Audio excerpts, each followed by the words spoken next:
شرم و حیا پابند شریعت یہ نیک خواتین. الحمدللہ رب العالمین والصلاة والسلام علی خاتم النبیین اما بعد فاعوذ باللہ من الشیطان الرجیم بسم اللہ الرحمن الرحیم. الصلاة والسلام علیک یا رسول اللہ وعلی آلک واصحابک یا حبیب اللہ. الصلاة والسلام علیک یا نبی اللہ وعلی آلک واصحابک یا نور اللہ. اربعین عطار قسط 2 صفحہ 11 پر حدیث پاک لکھی ہے. اللہ پاک کے آخری نبی مکی مدنی صلی اللہ تعالی علیہ وآلہ وسلم نے فرمایا، جس نے مجھ پر ایک بار درود شریف پڑھا یا اللہ پاک کی بارگاہ میں میرے لیے وسیلے کی دعا کی، بروز قیامت اس پر میری شفاعت ثابت ہو گئی. سبحان اللہ. اے دین حق کے راہبر تم پر سلام ہر دم، میرے شفیع محشر تم پر سلام ہر دم. دنیا و آخرت میں جب میں رہوں سلامت، پیارے پڑھوں نہ کیوں کر تم پر سلام ہر دم. صلو علی الحبیب صلی اللہ تعالی علی محمد صلی اللہ تعالی علیہ وآلہ وسلم. مدنی چینل کے ناظرین، نیک خواتین پروگرام میں ہم نیک خواتین کی سیرت کے مختلف پہلوؤں کے بارے میں جانتے ہیں، اور نیک خواتین جو ہیں یہ کسی کو تکلیف پہنچنے، مصیبت میں مبتلا ہونے یا کسی کا کوئی نقصان ہونے پر خوش نہیں ہوتی تھیں، اور نہ ہی کسی کو نعمت ملنے پر، کوئی کامیابی ملنے پر، کسی کی ترقی پر یہ جیلس ہوتی تھی، حسد نہیں کرتی تھی، بلکہ یہ اللہ پاک سے دوسروں کے بارے میں بھی عافیت مانگتی تھیں، اپنے لیے بھی عافیت مانگتی تھیں. اللہ پاک مجھے آپ کو ان نیک خواتین کی اس نیک صفت پر بھی عمل کی توفیق عطا فرمائے. الحمدللہ ہمارے ساتھ ہمارے پروگرام میں نگران پاکستان مشاورت قبلہ حاجی محمد شاہد عطاری صاحب تشریف فرما ہوتے ہیں، اور الحمدللہ ہمارے اس پروگرام میں مختلف سیگمنٹ ہوتے ہیں. پہلا سیگمنٹ جو ہے وہ حضرت رابعہ بصریہ رحمۃ اللہ تعالی علیہ ان کے نام سے فیضان رابعہ بصریہ. آئیے آج ان کی سیرت کے بارے میں جانتے ہیں. یہ نیک خواتین، یہ نیک خواتین. بسم اللہ الرحمن الرحیم. رابعہ بصریہ رحمۃ اللہ تعالی علیہ کی سیرت ہم پچھلے کئی پروگرام سے سن رہے ہیں. فیضان رابعہ بصریہ کتاب اس پر چھپی ہوئی ہے، اس کا مطالعہ اگر حاضرین و ناظرین کریں تو بہت فائدہ ہو، ناظریات بھی کریں. حضرت رابعہ بصریہ کا ذکر خیر تصوف کی جو مشہور کتاب ہے نا، سب میں موجود ہے. کیا بات. ان کے آپ کے جو صبح و شام دن رات اللہ کی عبادت میں بسر ہوتے تھے. سبحان اللہ. احیاء العلوم میں امام غزالی رحمۃ اللہ تعالی علیہ جو کہ 5ویں صدی کے مجدد ہیں، آپ نے ان کا تذکرہ کیا احیاء العلوم کی 4تھی جلد میں، جی، کہ ایک بزرگ حضرت بشار بن غالب نجرانی رحمۃ اللہ علیہ فرماتے ہیں کہ میں رابعہ بصریہ کے لیے کثرت سے دعا کیا کرتا تھا. سبحان اللہ. ایک روز خواب میں آپ آئیں، فرمایا بشار، آپ کی دعائیں نورانی تھالوں میں، ٹرے کہتے ہیں ہم انگلش میں، ریشمی رومالوں سے ڈھانپ کر ہمیں دی جاتی ہیں. لانے والا فرشتہ کہتا ہے یہ فلاں شخص کا تحفہ ہے جو اس نے تمہارے پاس بھیجا. سبحان اللہ. اصال ثواب کا تحفہ جو بھیجا جاتا ہے. جی، کیا بات ہے، کیا بات. یہ رابعہ بصریہ رحمۃ اللہ تعالی علیہ کے لیے یہ بزرگ دعا کیا کرتے تھے. کیا بات. تو اولیاء کرام کے لیے دعا کرنی چاہیے، نیک بندوں کے لیے بھی دعا کرنی چاہیے، ساری امت کے لیے دعا کرنی چاہیے. سبحان اللہ. اور اصال ثواب کا بھی ہمیں اس سے پتہ چلا. اور اب دیکھیں کہ اصال ثواب کیا جاتا ہے تو نور کے طباق، نور کی ٹرے جو ہے اس میں وہ اصال ثواب پیش کیا جاتا ہے، اور ڈھانپ کر پیش کیا جاتا ہے. دیکھیں نا، کوئی چیز پیش کرتے ہیں تو اوپر سے ڈھانپ کر ادب سے، بڑا احترام سے. سلیقے کے ساتھ. کیا بات. تو ریشمی رومالوں میں ڈھانپ کر پیش کیا جاتا ہے. سبحان تو اللہ. آپ کے بیٹے نے اصال ثواب کیا، آپ کی بیٹی نے زکوٰۃ دی، اس کا ثواب آپ کو پہنچایا. آپ کا جو کزن تھا نا، اس نے عمرہ کیا اس کا ثواب آپ کو پہنچایا، سبحان فلاں نے آپ کے دوست نے حج کیا اور اصال ثواب آپ کو کیا، فلاں نے ختم قرآن کیا آپ کو اصال ثواب کیا، فلاں نے جو کھانا کھایا اسی پر اصال ثواب کیا، آپ کے لیے دعا کی۔ کیا بات ہے۔ تو جو بھی نیک عمل ہے، فرض ہے، واجب ہے، سنت ہے، مستحب ہے، کوئی بھی خیر کا کام ہے، وہ خیر کا کام کرنے سے پہلے یا بعد میں آپ اصال ثواب کریں۔ نیت کر لی اور ان کو اصال ثواب کر دی۔ ٹھیک۔ سبحان اللہ۔ نیت، اچھا اب کوئی محفل برپا کرنی ہے، محفل منعقد کرنی، اس کی بھی ضرورت نہیں ہے، آپ دل میں سوچ لیں، ساؤنڈ سسٹم ہو، کوئی بڑے نعت خواں ہوں، ایسا بھی نہیں۔ اور امام صاحب کو بلایا جائے گا، پیر صاحب سے وقت لیا جائے گا، بھئی اس کی بھی ضرورت نہیں ہے۔ واہ، اللہ کی رحمت بہت بڑی ہے۔ اور فاتحہ کا طریقہ امیر علیہ سنت کا رسالہ ہے، جی۔ نیاز کیسے کرنی چاہیے، بہت اچھا ہے کہ اس میں مخصوص صورتیں پڑھی جاتی ہیں، مخصوص آیتیں پڑھی جاتی ہیں، تو قرآن جتنا پڑھا جائے برکت ہی تو برکت ہے۔ سیدھی یہ جو گھر میں کھانا عام طور پہ پکتا ہے اس پر بھی نیاز دی جا سکتی ہے؟ کیا حرج ہے؟ ہمیں الحمدللہ امیر علیہ سنت نے قافلہ چل مدینہ میں قبول کیا تھا، سبحان اللہ۔ تو 1996 کی بات ہے، تو ویسے تو اس کے بعد بھی سفر ہوا، تو راہ مدینہ میں وہ کہیں بھی بس وہ سفرہ بچ جاتا تھا، سحری کرتے تھے سارے قافلے والے، کیا اور بات۔ امیر علیہ سنت یہ فرمایا کرتے تھے، یہ جو ہم سحری کر رہے ہیں یہ آدم علیہ السلام کے صالح ثواب کے لیے، سبحان اللہ۔ یہ ابراہیم علیہ السلام کے صالح ثواب کے لیے، یہ اسماعیل علیہ السلام کے صالح ثواب کے لیے، یہ فلاں کے لیے، فلاں کے لیے، فلاں کے لیے۔ سبحان اللہ۔ یعنی اگر گھر میں کھانا بنتا ہے تو کسی بھی کھانے میں، صبح کا کھانا ہے، دوپہر کا کھانا ہے، شام کا کھانا ہے، تو وہ بزرگوں سے ماشاءاللہ نسبت کر کے اس کو صالح ثواب کیا جا سکتا ہے۔ بالکل کیا بالکل۔ بات ہے۔ اور دیکھیں کہ ایک تو آپ نے جنرل صالح ثواب کیا، اور ایک نام لیں ہماری دادی کے لیے، ہمارے دادا کے لیے، ہمارے والد کے لیے، تو وہ اس سے ان کی روحیں خوش ہوتی ہیں کہ سبحان وہ اسپیشلی ان کا ذکر کیا گیا۔ کیا بات ہے۔ اور اللہ کے نیک بندوں کے اوصاف قرآن کریم میں بیان کیے گئے، بہت سارے اوصاف ہیں، آخرت پر ایمان لاتے ہیں، اللہ کو وحدہ لا شریک مانتے ہیں، جنت پر ایمان رکھتے ہیں، دوزخ پر ایمان رکھتے ہیں، اور حسد نہیں کرتے۔ قرآن حدیث میں مختلف صفات ایمان والوں کی ہے، نیکی کی دعوت دیتے ہیں، اور ایک وصف ان کا یہ ہے کہ وہ ایمان والوں کے لیے دعا کرتے ہیں۔ دعا کرتے ہیں۔ کیا بات ہے۔ دیکھیں سورہ حشر کی آیت نمبر 10 میں تلاوت کرتا ہوں۔ سبحان اللہ۔ والذین جاءوا من بعدهم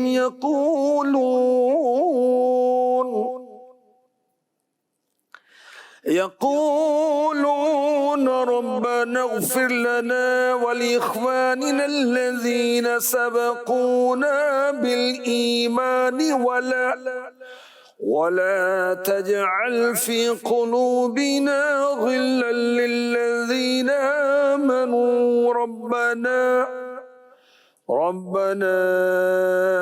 إنك رؤوف رحيم۔ اور وہ جو ان کے بعد آئے عرض کرتے ہیں، اے ہمارے رب ہمیں بخش دے اور ہمارے بھائیوں کو جو ہم سے پہلے ایمان لائے، سبحان اللہ۔ اور ہمارے دل میں ایمان والوں کی طرف سے کینہ نہ رکھ، اے رب ہمارے بے شک تو ہی نہایت مہربان رحم والا ہے۔ سبحان اللہ۔ اس آیت کو ہم تفسیر سے سمجھیں، اللہ کرے قرآن بھی پڑھیں پھر اس کو سمجھنے کی کوشش کریں۔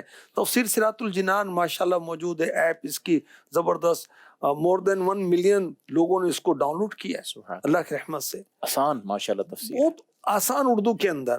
اس میں دیکھیں اس آیت مبارکہ میں ایک تو شان صحابہ بیان کی گئی، اور ساتھ میں یہ بتایا گیا کہ مسلمانوں سے بغض نہ رکھے، اس کے لیے جنت کی بھی اشارت ہے۔ کیا بات ہے۔ اور اللہ کریم کرم فرمائے، ساتھ میں یہ بتایا گیا کہ صرف اپنے لیے دعا نہ کرو، اپنے بزرگوں کے لیے بھی دعا کرو۔ عرس کرتے ہیں، ختم شریف کرتے ہیں، نیاز دلاتے ہیں، فاتحہ دلاتے ہیں، امام حسین کی نیاز کر رہے ہیں، سبحان اللہ۔ اہل بیت کی نیاز کر رہے ہیں، خاتون جنت کی نیاز کر رہے ہیں، اور ان کے بابا جان کے سال ثواب کا انتظام کر رہے ہیں، صحابہ کے آراس منا رہے ہیں، 12ویں شریف، 11ویں شریف، 6ٹھی شریف، مدینہ بزرگوں کو یاد کر کر کے ماشاءاللہ ان کے ایام مناتے ہیں۔ اور دیکھیں اسلامی بہنیں اگر کچن کے اندر فریج کے اوپر اس کی لسٹ بنا کے لگا دیں، اچھے لسٹ ماہنامہ فیضان مدینہ میں مل جائے گی۔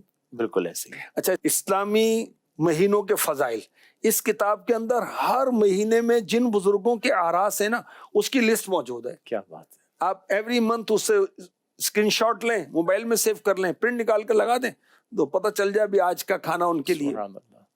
اور یہ بھی پتہ چلا کہ ایمان والے کی پہچان یہ ہے کہ وہ تمام صحابہ سے عقیدت رکھتا ہے. کیا بات ہے. سبحان یہ بھی پتہ چلا ہے کہ ایمان والے اہل بیت سے اچھی عقیدت کرتے ہیں اور ان کے لیے مغفرت کی دعا کرتے ہیں. کیا بات ہے.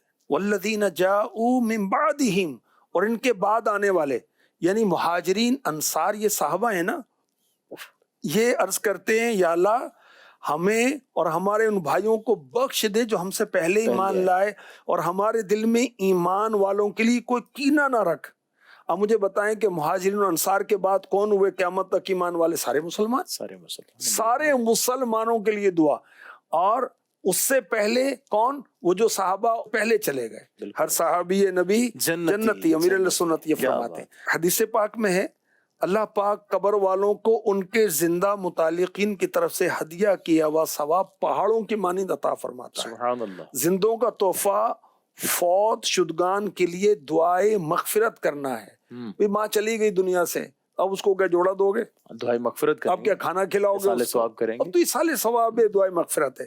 اچھا, میرے آقا علیہ الصلوۃ والسلام نے فرمایا جو مسلمان مردوں اور عورتوں کے لیے دعائے مغفرت کرے اللہ پاک اس کے لیے ہر مسلمان مرد و عورت کے بدلے ایک نیکی لکھ دیتا ہے. کیا بات. اربوں کروڑوں خربوں نیکیاں کماؤ بھائی, یا اللہ میری ہر مسلمان مرد و عورت کی بخشش فرما دے. بڑی آسان اتنا سا کہنا ہے. سبحان اللہ. سبحان اللہ. کیا بات ہے.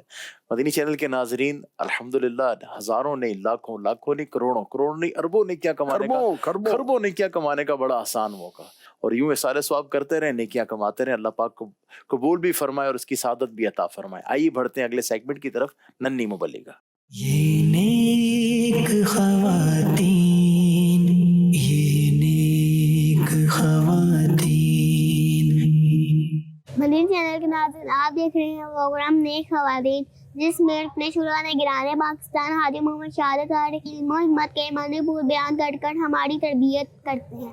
اس پروگرام کا ایک سیگمنٹ ہے ننھی مبلغہ. اس سیگمنٹ میں آج ہمارے ساتھ ماما شبیر. ہم ان سے سنیں گے عادت کی ہماری زندگی میں کیا اہمیت ہے. السلام علیکم ورحمۃ اللہ وبرکاتہ. وعلیکم السلام ورحمۃ اللہ وبرکاتہ. ماما شبیر آپ کیا فرماتی ہیں؟ مدنی چینل کے ناظرین, کسی شخص کے اچھے یا برے ہونے کی پہچان اس کی عادتوں سے ہوتی ہے. اچھے عادتوں والا مسلمان اللہ اور رسول کو بھی پسند ہے, لوگ اس کی عزت کرتے ہیں. ماما شبیر ہمیں کیسے پتہ چلے گا کہ کون سی عادت اچھی ہے اور کون سی بری؟ کسی بھی چیز کے اچھے یا برے ہونے کا معیار اسلام ہے, یعنی جن عادت کو اسلام میں اچھا کہا وہ عادت اچھی ہے اور جسے برا کہا وہ عادت بری ہے. ماما شبیر اچھی عادات کے کچھ مسائل دے دیں. اچھی عادات کی بہت سی مثالیں ہیں, مثلاً ہر روز قرآن پاک پڑھنا, ہر کام سنت کے مطابق کرنا, ہمیشہ سچ بولنا, ماں باپ اور بڑوں کی عزت کرنا, صبح جلدی اٹھنا وغیرہ. ماما شبیر ہم بری عادات کیسے ختم کر سکتے ہیں؟ بری عادات کو چھوڑنے کے لیے آپ کو سیریس سے جیتا ہونا پڑے گا کہ میں نے فلاں بری عادت کو چھوڑنا ہے. اس لیے ہمت نہیں ہارنی چاہیے. جن بچوں کی عادات اچھی ہوں ان کی صحبت میں بیٹھنا شروع کر دیں اور بری عادتوں کے چھوٹ جانے کی بھی اللہ تعالیٰ سے دعا ضرور کرتی رہیں تو انشاءاللہ الکریم بری عادات چھوٹ جائیں گی. ماما شبیر ہم اچھی عادات کیسے بنا سکتی ہیں؟ مدنی چینل کے ناظرین, سب سے پہلے تو اچھی عادات کون کون سی ہیں ان کے بارے میں علم حاصل کیجئے. اچھی عادات کے فضائل و فوائد کا مطالعہ کیجئے. جن لوگوں کی عادات اچھی ہوں ان کی صحبت میں بیٹھیں اور اللہ پاک سے اچھی عادات کی دعا کیجئے. اللہ پاک ہمیں اچھی عادات اپنانے اور بری عادات چھوڑنے کی توفیق عطا فرمائے. آمین. یہ نیک خواتین, یہ نیک خواتین. جی مدنی مدنی چینل کے ناظرین، آپ نے ننھی مبلغات کی گفتگو سنی، الحمدللہ بہت کچھ سیکھنے کو ملتا ہے، اللہ پاک ہمیں عمل کی توفیق عطا فرمائے۔ الحمدللہ دعوت اسلامی 80 سے زائد شعبہ جات میں دین کی خدمت انجام دے رہی ہے، اور الحمدللہ علم دین کو آگے بڑھانا، پہنچانا، یہ ایک بڑا اہم ذریعہ ہے۔ الحمدللہ دعوت اسلامی کے بہت سے شعبہ جات ہیں، ہر شعبہ ہی علم دین کو آگے پہنچانے والا ہے۔ ایک شعبہ جو ہے اس کے بارے میں آج ہم نگران پاکستان سے انشاءاللہ اس کی تفصیل جانیں گے، شعبہ ہے تقسیم رسائل۔ سیدی، تقسیم رسائل شعبے کے حوالے سے کچھ ارشادات۔ دعوت اسلامی کا دینی کام جیسے اسلامی بھائیوں میں ہو رہا ہے، اسلامی بہنوں میں بھی ہو رہا ہے۔ الحمدللہ اسلامی بھائی ذیلی حلقے میں 12 دینی کام کرتے ہیں تو اسلامی بہنیں 8 دینی کام کرتی ہیں۔ جی، اجتماع، علاقائی دورہ، قرآن پڑھایا جاتا ہے وغیرہ، اور اس کے علاوہ شعبہ جات میں اسلامی بھائیوں میں بھی کام ہے، اسلامی بہنوں میں بھی کام ہے۔ صحیح۔ اور اسلامی بہنوں کے شعبوں کے اندر ایک شعبہ ہے تقسیم رسائل، دنیا بھر میں اسلامک لٹریچر کو عام کرنا ہے۔ اور بالخصوص دیکھیں کہ ویکلی امیر اہل سنت کا ایک رسالہ ہوتا ہے ہفتہ وار رسالہ، بالکل۔ کہ وہ 15-17 پیجز پر مشتمل ہوتا ہے، اس میں مختلف علوم بہت آسان انداز سے سکھائے جاتے ہیں۔ بے شک، المدینۃ العلمیہ جو دعوت اسلامی کا ادارہ جس میں 100 سے زیادہ علماء کام کر رہے ہیں، الحمدللہ۔ اور ان کا کام ہے وہ کتابیں لکھ رہے ہیں، اعلیٰ حضرت کی کتابوں کو آسان کر رہے ہیں، امیر اہل سنت کی کتابوں پر کام کر رہے ہیں، بزرگوں کی کتابوں پر کام کر رہے ہیں، اور اللہ کریم کرم فرمائے جو درس نظامی کا جو سلیبس ہے، نصاب ہے، اس پر کام کر رہے ہیں الحمدللہ۔ اب ان کتابوں کو انہوں نے لکھا، امیر اہل سنت نے لکھا، اعلیٰ حضرت نے دریا بہائے، سبحان اب آگے ان کو عوام تک پہنچانا ہے نا، جی، تو اس کے لیے تقسیم رسائل کا شعبہ قائم کیا گیا ہے۔ اور ایسا بھی ہوتا ہے کہ کسی سے کہہ کر وہ اسپانسر کر لیا جاتا ہے۔ مثال کے طور پر شان خاتون جنت کتاب ہے، صحیح، اور خاتون جنت کا یوم وصال ہے 3 رمضان، جی، تو آپ کے عرس مبارک میں ان کے اصال ثواب کے لیے 10 کتابیں کسی کو ترغیب دلائے اس نے دے دی، اب وہ مبلغات میں یا عامی اسلامی بہنوں میں تقسیم کر دی، اب ان کو ثواب ملے گا، ادھر علم کے خزانے حاصل ہو جائیں گے۔ سبحان اللہ۔ اچھا، ایک طریقہ یہ ہوتا ہے کہ رسائل، اچھا ویکلی رسالہ ہوتا ہے، اب یہ ویکلی رسالہ کسی سے اسپانسر کیا کہ آپ اپنے پیاروں کے اصال ثواب کے لیے ہمیں رسالے دیں، ہم اجتماع میں بانٹ دیں گے، ایک طریقہ یہ۔ اور پھر رمضان میں، محرم الحرام میں، ربیع الاول میں، اسلامی مہینوں میں اسپیشلی اس کی ترکیب کی جاتی ہے، پھر محافل میلاد وغیرہ میں۔ اچھا، یہ بھی ایک میں نے عرض کیا کہ دینی خدمت ہے، اور پاکستان کے علاوہ دنیا بھر میں جہاں اسلامی بہنوں کا کام ہے، بالخصوص امریکہ، یورپ، ایشیا، آسٹریلیا کے ممالک میں بھی اس کی تراکیب کی جاتی ہیں، فری میں بھی بانٹے جاتے ہیں۔ اور پھر دیکھیں کہ جیسے اسلامی بھائی اجتماع میں آتے ہیں، اسلامی بہنیں آتی ہیں، اپنا ایک بجٹ بنا لیں، اپنے پاکٹ منی میں سے بالفرض 100 روپے ہر مہینے یا ہر ہفتے جیسی استطاعت ہے وہ چند رسالے لے کر بانٹ دیں، اس ترکیب ہو جائے گی۔ اصال ثواب کی جیسے گفتگو ہو رہی تھی، تو اصال ثواب بھی تو کر سکتے ہیں نا اس طرح، کیوں اپنے والدین کے اصال ثواب کے لیے، اپنے مرحومین کے اصال ثواب کے لیے بانٹے جا سکتے ہیں۔ الحمدللہ دعوت اسلامی جو نیکی کا کام کر رہی ہے، نیکی کی دعوت کو عام کر رہی ہے، اس میں معاون بننا چاہیے، اور اپنے مرحومین کے اصال ثواب کے لیے تقسیم رسائل کیجیے، اللہ پاک عمل کی توفیق عطا فرمائے۔ آئیے بڑھتے ہیں اگلے سیگمنٹ کی طرف، اولاد کی تربیت کیجیے۔ یہ نیک خواتین، یہ نیک خواتین۔ سیدی، ہم الحمدللہ مختلف انداز سے اولاد کی تربیت کے جو ہمارے سلسلے ہیں وہ لے کے چل رہے ہیں، بالخصوص بیٹیاں، ان کی تربیت، ان کا لباس کیسا ہو، ان کو اگر کہیں لے کے جانا ہے، کسی فنکشن میں، کسی ایونٹ میں جانا پڑتا ہے، تو وہاں پر ہم کس انداز میں اپنی بیٹیوں کو شرکت کروائیں، اور معاشرے میں اٹھنا بیٹھنا رہنا، اس کے حوالے سے تربیت فرمائیے۔ دیکھیں، 100 باتوں کی ایک بات یہ ہے، یہ ذہن میں رہنا چاہیے کہ میں مسلمان ہوں، الحمدللہ، اور شادی میں، غمی میں، فنکشن میں، گھر میں، فوتگی پر، کچھ بھی ہو جائے، میں نے دین اسلام کو فالو کرنا، جو اسلام کی تعلیمات ہیں میں نے اس کو فالو کرنا ہے۔ اب بقیہ چیزیں آسان ہو جائیں گی۔ سبحان اللہ۔ اب بیٹی کو کیسے لے کے جائیں؟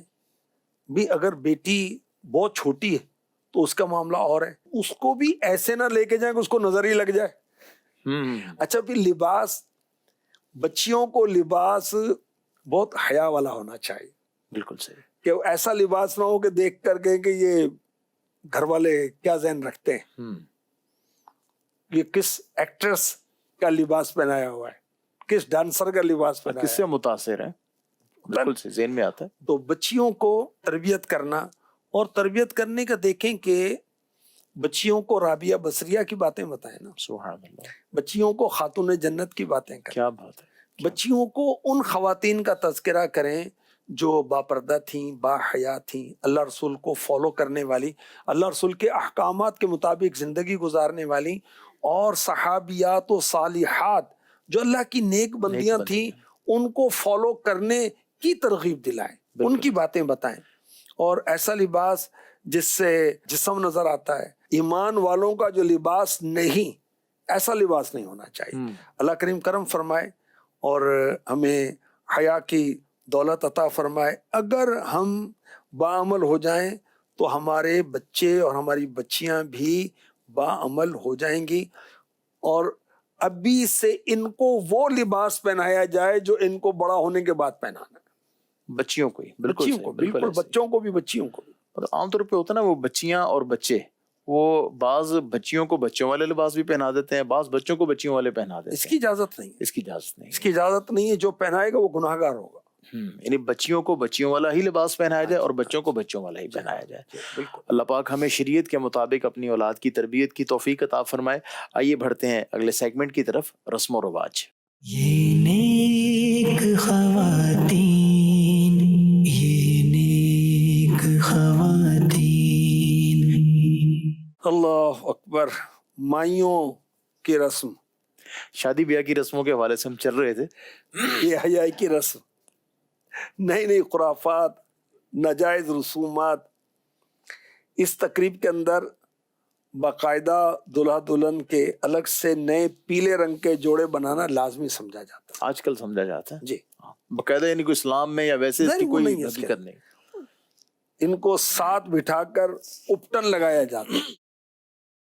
اچھا، اب حالانکہ دونوں کا نکاح نہیں ہوا، جب تک نکاح نہیں ہوا، منگنی ہو گئی، بات ہو گئی، پکی ہو گئی، شادی کی تاریخ طے ہو گئی، رخصتی کی تاریخ طے ہو گئی، ابھی نکاح نہیں ہوا تو یہ دونوں ایک دوسرے کے نامحرم، بے تکلفی کی جاتی ہے.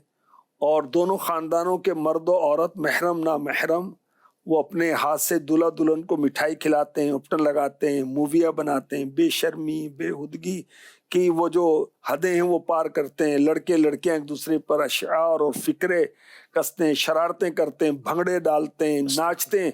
اور استغفر اللہ، وہ جو بزرگ ہیں، بڑے ہیں، وہ سمجھانے کے بجائے وہ مسکرا کر سمجھیں گے گویا کہ شاباش دے رہے ہیں اس کو، حوصلہ افزائی کر رہے ہیں. اللہ کی پناہ، اللہ کی پناہ.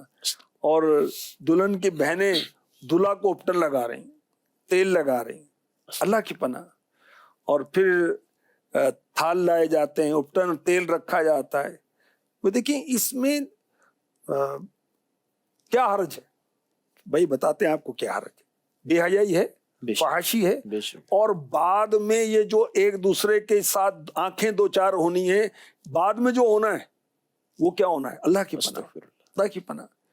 تو اسلام ان چیزوں کی اجازت نہیں دیتا. خوشی کا موقع ہے، اس موقع پہ بھی نہ خوشی منائے، یہ انداز نہ اپنائے تو پھر مطلب کیسے پھر خوشی منائے؟ دیکھیں کہ خوشیاں دوام چاہیے، ہمیشہ چاہیے. بے شک. تو اللہ رسول کے احکامات پر عمل کریں. عارضی خوشیاں تو نہیں چاہیے. بے شک.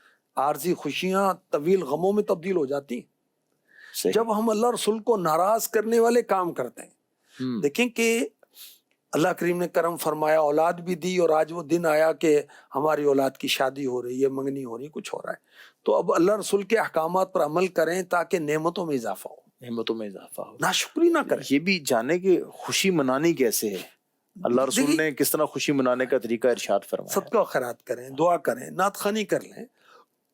مرد مردوں کی طرف، عورتیں عورتوں کی طرف. آج کے دور میں بھی الحمدللہ قبلہ امیر اہل سنت کی اگر مثال لیں، بیٹوں کی بیٹیوں کی شادیاں ہوئی ہیں، کوئی ایسے بے حیائی والے معاملات نہیں ہیں الحمدللہ. مطلب وہ محفل نعت ہوتی ہے، اللہ پاک کا ذکر ہوتا ہے، خوشی منائی جاتی ہے. جی ہاں. اب ڈھولکی کے رسم کے بارے میں کچھ بتاؤں. جی. اچھا، یا تو میوزک اور گانے تیز آواز میں چلائے جاتے ہیں مائک پر، ساؤنڈ پر، یا ویڈیو بھی چلائی جاتی ہوں تو کچھ عجب نہیں ہے. پھر ڈھول بجائے جاتے ہیں. 8 دن پہلے ڈھول بجانا شروع کر دیا، ہلڑ بازیاں مچا رہے ہیں. اللہ کی پناہ، استغفر اللہ. حضرت امام جلال الدین سیوطی شافعی رحمۃ اللہ تعالی علیہ فرماتے ہیں گانے باجے سے اپنے آپ کو بچاؤ، کیونکہ یہ شہوت کو، یعنی بری خواہش کو ابھارتے ہیں، غیرت کو برباد کرتے ہیں. یہ شراب کے قائم مقام ہے اور ان میں نشے جیسی تاثیر ہے. استغفر اللہ. اور بہار شریعت میں ہے کہ اکثر جاہلوں میں رواج ہے کہ محلہ یا رشتے کی عورتیں جمع ہوتی ہیں، گاتی بجاتی ہیں، یہ حرام ہے. اولن ڈھول بجانا ہی حرام، پھر عورتوں کا گانا مزید برا، یعنی اس سے بڑھ کر گناہ. عورت کی آواز نامحرموں کو پہنچنا، اور وہ بھی گانے کی، وہ بھی عشق و ہجر و وصال کے اشعاریہ گیت. اور جو عورتیں اپنے گھروں میں چلا کر بات کرنا پسند نہیں کرتی، گھر سے باہر آواز جانے کو معیوب جانتی ہیں، ایسے موقع پر وہ بھی شریک ہو جاتی. گویا ان کے نزدیک گانا کوئی عیب نہیں. ایسے گانے میں جو ان کنواری لڑکیوں میں بھی ہوتی ہیں، اشعار پڑھنا سننا کس حد تک دبے ہوئے جوش کو ابھارے گا، کیسے کیسے ولولے پیدا کرے گا، اخلاق و عادات پر اس کا کہاں تک اثر پڑے گا، یہ باتیں ایسی نہیں جس کے سمجھانے کی ضرورت ہو، ثبوت پیش کرنے کی حاجت ہو. آج کل پھر وہ استغفر اللہ، وہ باتیں کہ جو بیان نہیں ہوتے. تو بس سیدھی ایک مطلب سوال ذہن میں آتا ہے، یعنی بعض ایسے شیطانی خیالات والے، شیطانی وسوسوں والے لوگ ہوتے ہیں، تو وہ بات کرتے ہیں یار یہ مولانا لوگوں کو کیسے پتا کہ ایسا ہوتا ہے. تو ہم تو الحمدللہ ایسی شادیوں میں نہیں جاتے، بچنے کی کوشش کرتے ہیں. اور اگر کسی کے ذہن میں یہ سوال پیدا ہوتا ہے تو اس کو کیا جواب دیا جائے گا کہ مولانا اگر ایسی چیزیں جانتا ہے تو کیسے جانتا ہے؟ یعنی جیسے آپ اس کے بارے میں پورا ایک بتا رہے ہیں، تو کیسے مطلب یہ اس کا اندازہ ہوتا ہے ہمیں؟ دیکھیے تو لوگوں کے بتانے سے بھی پتہ چلتا ہے. معاشرے میں جو کچھ رہا رہتے تو ہم اسی معاشرے میں نا، جنگل میں تو نہیں رہتے نا یار. خبریں تو آتی ہیں نا، لوگ تو بتاتے ہیں نا یار یہ ہوا تھا، یار یہ ہو رہا تھا، معلومات تو ہو جاتی ہے نا. لوگ آ کے گھر کے مسائل بتا رہے ہوتے ہیں. جی، اس کا مطلب یہ تھوڑی کہ کوئی مولانا اس میں جا کے شامل ہو گیا تھا، یہ مطلب نہیں اس کا. بالکل ایسے ہی. اللہ پاک ہمیں شریعت کے مطابق خوشی منانے کی توفیق عطا فرمائے. جی مدنی چینل کے ناظرین، آئیے بڑھتے ہیں اگلے سیگمنٹ کی طرف، عورت اور پردہ. یہ نیک خواتین، یہ نیک خواتین.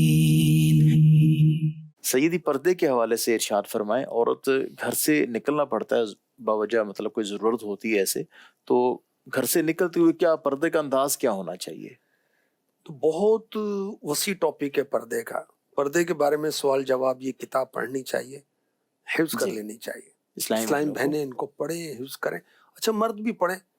مرد عورتوں سے متعلق تو ہے نا، بالکل. ماں ہے، خالہ ہے، پھپھی ہے، نانی ہے، دادی ہے، بہن ہے، بیٹی ہے، پوتی ہے، نواسی ہے، بھتیجی ہے، بھانجی ہے، کتنے رشتے ہیں. بالکل صحیح. دیکھیں کہ جب شریعت اجازت دے کہ عورت گھر سے باہر نکل سکتی ہے، تو اب اس کو ایسا برقع پہننا ہے جو ڈھیلا ڈھالا ہو. ٹھیک ہے، ہاتھوں میں دستانے، پاؤں میں جرابیں پہنے، غیر مردوں کی نظر نہ پڑے، اور چہرے سے نقاب نہ اٹھائے. اچھا ایسا برقع کہ جسم کے خد و خال نظر آ رہے ہیں تو یہ ٹھیک نہیں ہے. اچھا اگر برقع بہت اٹریکٹیو ہے تو نظر تو اٹھے گی، تو سادہ برقع ہو. اچھا یاد رہے کہ عورت کے سر سے لے کر پاؤں کے گٹے کے نیچے تک جسم کا کوئی حصہ بھی، مثلاً سر کے بال، بازو، کلائی، گلا، پیٹ، پنڈلی وغیرہ اجنبی مرد پر بلا اجازت شرعی ظاہر نہ ہو. بلکہ اگر لباس ایسا پتلا ہے جس سے بدن کی رنگت جھلکے، یا ایسا چست کہ کسی عضو کی حیت یعنی شکل و صورت و بھار وغیرہ ظاہر ہو، یا دوپٹہ اتنا باریک ہے کہ بالوں کی سیاہی چمکے، یہ بھی بے پردگی ہے. اعلیٰ حضرت فرماتے ہیں جو لباس کی بناوٹ اور پہننے کا انداز اب عورتوں میں رائج ہے کہ کپڑے باریک جن میں بدن چمکتا ہے، یا سر کے بالوں یا گلے یا بازو یا کلائی یا پیٹ یا پنڈلی کا کوئی حصہ کھلا ہو، یوں تو سوا خاص محارم جن سے نکاح ہمیشہ کو حرام کسی کے سامنے ہونا سخت حرام قطعی ہے. اللہ اکبر. یہ اعلیٰ حضرت اپنے دور کا فرما رہے ہیں. جی، اور یہ دیکھیں وہ تو شرعی مسئلہ بتا رہے ہیں. نہیں جو مطلب کہ اس دور میں بھی اگر ایسا تھا تو اب تو بہت زیادہ نازک اس دور سے زیادہ وہ کرنی چاہیے. ہے. احتیاط. تو اللہ کریم حیا کی چادر نصیب فرمائے. اللہم آمین اللہم آمین. آئیے مدنی چینل کے ناظرین آگے بڑھتے ہیں اپنے سیگمنٹ کی طرف، خواتین اور قرآن. یہ نیک خواتین، یہ نیک خواتین. ام المؤمنین حضرت حفصہ بنت عمر رضی اللہ عنہما، فاروق اعظم کی شہزادی امیر المؤمنین ہیں. آپ کو بہت اللہ تبارک و تعالیٰ نے خصوصیات عطا فرمائی، صلاحیتیں عطا فرمائیں. آپ اکثر روزے سے رہتی تھی، سبحان اللہ. تلاوت قرآن بہت کرتی تھی، فقہ قرآن حدیث کی عالمہ تھی. حضرت ام مبشر انصاریہ رضی اللہ تعالی عنہ فرماتی ہیں میں نے ام المؤمنین حضرت حفصہ رضی اللہ تعالی عنہ کے ہاں سرور کائنات صلی اللہ علیہ وسلم کو یہ فرماتے ہوئے سنا، انشاءاللہ الکریم ان لوگوں میں سے جنہوں نے درخت کے نیچے بیعت کی، بیعت رضوان اس کو کہتے ہیں، جی. کوئی بھی جہنم میں نہیں جائے گا. تو اس پر حفصہ رضی اللہ عنہا نے قرآن پاک کی یہ آیت پڑھی، وَإِن مِّنكُمْ إِلَّا وَارِدُوهَا، اور تم میں سے ہر ایک دوزخ پر سے گزرنے والا ہے. یعنی آقا علیہ الصلوۃ والسلام فرما رہے ہیں کہ جنہوں نے بیعت رضوان کی وہ جہنم میں نہیں جائے گا. تو مؤمنین بی بی حفصہ رضی اللہ عنہ فرما رہے اس آیت میں تو یہ ارشاد ہو رہا ہے. تو مقصد یہ تھا کہ گزرنا پڑے گا سب کو، تو اس میں کیا ہے. تو پیارے آقا علیہ الصلوۃ والسلام نے فرمایا کیا تم نے یہ نہیں سنا، ثم ننجی الذین اتقوا ونذر الظالمین فیہا جثیا، پھر ہم ڈر والوں کو بچا لیں گے اور ظالموں کو اس میں چھوڑ دیں گے گھٹنوں کے بل گرے. یعنی بیعت رضوان والے صحابہ کا بھی اگرچہ جہنم کے اوپر سے گزرنا تو ہوگا، مگر متقی لوگوں کو جہنم کچھ نہیں کہے گا. اور صحابہ تو سارے کے سارے متقیوں کے سردار اور جنتی ہیں، لہٰذا وہ بھی عافیت سے گزر جائیں گے. کیا بات. تو دیکھیں کہ وہ قرآن کا فہم، قرآن کی سمجھ کتنی حاصل کی. ام المؤمنین حضرت حفصہ رضی اللہ تعالی عنہا کو اللہ ان کے صدقے ہمیں بھی نصیب فرمائے. آمین. تفسیر تعلیم القرآن، تفسیر صراط الجنان پڑھیں تو بات بنے. ماشاءاللہ. مدنی چینل کے ناظرین اللہ پاک ہمیں بھی قرآن پاک کو اس کو سمجھ کر پڑھنے کی توفیق عطا فرمائے، عمل کرنے کی توفیق عطا فرمائے. آئیے بڑھتے ہیں اگلے سیگمنٹ کی طرف، امور خانہ داری. یہ نیک خواتین، یہ نیک خواتین. آئے تو چٹنی کے بارے میں بتاؤں گا. کیا بات. منہ میں پانی آ جاتا ہے نا. بڑی اہم چیز ہے چٹنی. جی جی، سبھی کو پسند ہوتی ہے. خاص دعوت میں، عام دعوت میں، گھر میں کھانا کھا رہے ہوں یا دعوت پر ہوں، مختلف چٹنیاں ہوتی ہیں، سارا سال استعمال ہوتا ہے. چٹنی کھانے کے بہت سے طبی فوائد بھی ہیں. جی. چٹنی کے استعمال سے تلی ہوئی مرغن غذائیں جلد ہضم ہو جاتی، منہ کا ذائقہ بہتر رہتا ہے. چٹنی کھانے سے صحت پر اچھا اثر پڑتا ہے. اور مختلف چٹنیاں اس کے فوائد ہوتے ہیں، دماغ کی تیزی، ہاضمے کی درستی، وزن کی کمی، کینسر کا خطرہ بھی کم ہو جاتا ہے. اچھا، اب جو غذائی ماہرین ہیں وہ یہ کہتے ہیں ہر جڑی بوٹی جیسے ادرک، لہسن، دھنیا، پودینہ، املی، آلو بخارا، ہری مرچ، لال مرچ، پیاز، کچی کیری وغیرہ جو ہے یہ استعمال کرنا صحت کے لیے مفید ہے. تو اس کا سمجھے وہ مرکب بنایا جاتا ہے، کمپاؤنڈ بنایا جاتا ہے، سب کو جمع کر کے اس کو وہ چٹنی بنا لی. اچھا، اب اس کے بنانے کا طریقہ اور سیو کرنے کا، محفوظ کرنے کا طریقہ.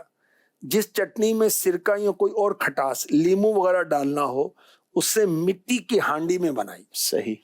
کلی والے اور ایلومینیم کے برتن میں اس چٹنی کے لیے نقصان ہو سکتا ہے. اچھا، بلینڈر میں چٹنی بنانی ہے تو نمک نہیں ڈالنا. صحیح. ورنہ چٹنی پتلی ہو جائے گی. اور جب چٹنی رکھیں پھر اس پر نمک چھڑک دیں. چٹنی نکالنے کے لیے ہمیشہ دھلا ہوا چمچ استعمال کریں. جھوٹے یا استعمال شدہ چمچ سے چٹنی جلد خراب ہو سکتی ہے. چٹنی میں کالا نمک ملا دیا جائے تو دیر تک محفوظ چٹنی رہتی، جلدی خراب نہیں ہوتی. صحیح. املی کی چٹنی بھی کالا نمک ملانے سے خراب نہیں ہوتی. چٹنیاں جب بالکل ٹھنڈی ہوں تو صاف بوتلوں میں ڈالیے ورنہ جلد خراب ہو جائیں گی. اب اچھی نیت کریں کہ گھر کے لوگوں کی صحت اچھی رہے گی، عبادت پر مدد ملے گی اور خوش بھی ہوں گے. ذرا ٹیسٹ آتا ہے. سلیقہ مندی بھی ہے، کفایت شعری بھی ہے اس میں. مدنی چینل کے ناظرین، الحمدللہ نیک خواتین پروگرام میں بہت کچھ سیکھنے کو ملتا ہے. الحمدللہ اصالہ ثواب بھی کرنا ہے انشاءاللہ الکریم، قرآن پاک بھی سیکھنا ہے، اور جیسے ہمارے آخری سیگمنٹ میں ہم نے چٹنی کا بھی سنا ہے، تو اچھی اچھی نیتوں کے ساتھ گھر والوں کی خدمت کی نیت سے اس کا بھی اہتمام کرنا ہے. اللہ پاک مجھے آپ کو نیک بیویوں کے، نیک خواتین کے نیک اعمال کو اپنانے کی، ان پر عمل کرنے کی توفیق عطا فرمائے. صلو علی الحبیب صلی اللہ تعالی علی محمد. ہے پے کر شرم و حیا